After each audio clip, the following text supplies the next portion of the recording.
जो भी successful people होते हैं ना, इनकी 0 to 1 तक ही कहानी अवेलेबल होती है भाई मार्केट में। उसके आगे की जो भी कहानी होती है ना, वो कभी भी अवेलेबल नहीं होती। क्योंकि कैसा है ना, हमारे स्कूल कॉलेज या फिर जो भी हमारी सोसाइटी ना, इसने हमें क्या बताया है कि अगर किसी के पास नेम फेम मनी हो ना, ये सक्सेस के सिंबल है। बट अगर वो जो सक्सेस है ना, कोई कैसे पाता है या फिर कैसे उसको मिलती है, हो सकता है कि इसके लिए उसके हाथ काले हो या फिर लाल भी हो चुके होंगे ना, दैट डजंट मैटर। ये हमारे सोसाइटी ने हमें कहीं ना कहीं इनडायरेक्टली इन्फ्लुएंस किया है। चलो मैं आपको कहानी बताता हूँ, बहुत चीजें क्लियर हो जाएगी। 2003 में मार्क जुकरबर्ग हार्वर्ड यूनिवर्सिटी में पढ़ाई कर रहा था। तब उसके माइंड में एक आइडिया आती है फेसबुक बनाने की। लेकिन क्या होता है कि आइडिया है, लेकिन उसको बनाने के लिए उसके पास पैसे नहीं थे। लेकिन उसका जो भी रूममेट होता है, एडवर्डो सैवरिन, ये उसका रूममेट था और अच्छे दोस्त भी थे। उसके पास जाता है, उसको अपने आइडिया बताता है और एडवर्डो सैवरिन $1500 उसकी इनिशियल इन्वेस्टमेंट करता है, मतलब द फेसबुक में। अब ये जो इन्वेस्टमेंट है ना, इसको थोड़ा सा ध्यान में रखना, क्योंकि ये जो इन्वेस्टमेंट होता है ना, वो धीरे धीरे $15,000 तक ये चला जाता है। मतलब इतनी इन्वेस्टमेंट ये कर लेता है एडवर्डो सैवरिन। 70% जो पार्टनरशिप होती है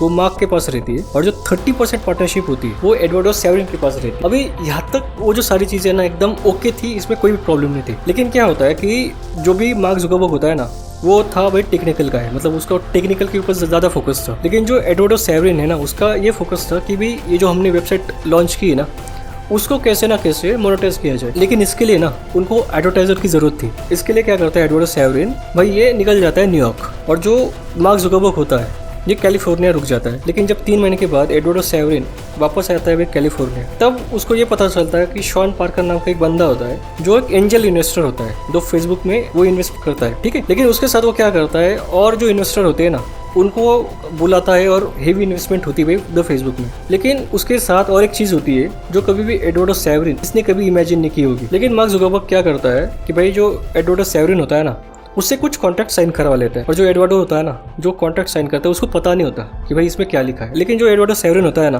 जो भी साइन कर रहे होते हैं डॉक्यूमेंट्स, वो देखता नहीं है। लेकिन बाद में एडवर्डो सैवरिन को ये पता चलता है कि उसके जो भी शेयर होते हैं ना, वो इन लोगों ने डायल्यूट किए होते हैं। डायल्यूट इन द सेंस के लो कि भाई 30% उसकी पार्टनरशिप थी फेसबुक में, राइट। वो पार्टनरशिप सिर्फ रह जाती है भाई 0.03%। लेकिन सरप्राइज करने वाली बात पता क्या होती है, जो भी मार्क जुकरबर्ग होता है ना, तो इसके शेयर डायल्यूट होते, ना जो शॉन पार्कर होता है भाई इसके शेयर डायल्यूट होते, ना जो इन्वेस्टर आते हैं भाई, ना तो इनके शेयर डायल्यूट होते हैं। लेकिन सिर्फ एक ही ऐसा पर्सन होता है ना, जिसके बहुत सारे शेयर डायल्यूट किए जाते हैं। लेकिन ये जो कॉन्ट्रैक्ट साइन करवा लिए जाते हैं ना भाई एडवर्डो सैवरिन से, उसको पता ही नहीं होता कि भाई वो जो एक्चुअली शेयर डायल्यूशन के ऊपर साइन कर रहा है, और उसके शेयर डायल्यूट हो जाते हैं। उसके बाद एडवर्डो सैवरिन मार्क के ऊपर फाइनेंशियल फ्रॉड का केस लगा देता है और वो कोर्ट चला जाता है। और 2009 में ये जो केस होती है ना, वो सेटल हो जाती है और वो जो एडवर्डो सैवरिन होता है ना, वो CFO बन जाते हैं वापस, और उसको एक अननोन अमाउंट मिल जाती है और उससे उतना उसको सेटल किया जाता है। अभी बात पता क्या है कि जितनी भी कहानी होती है ना सक्सेस की, इसमें ना 3-4 अगर फैक्टर छोड़ दिए जाए ना, जैसे name fame money, ethics and जो मॉरलिटी होती है ना, इसी कभी बातें नहीं होती। लेकिन ये जो सक्सेस की डेफिनेशन होती है ना, ये हमेशा होती है भाई रिलेटिव। लेकिन हमारे जो स्कूल एंड कॉलेज होते हैं ना, स्टैंडर्डाइज करते हैं भाई इस डेफिनेशन को। और इसका पता क्या होता है, कोई अगर ऐसा पर्सन हो ना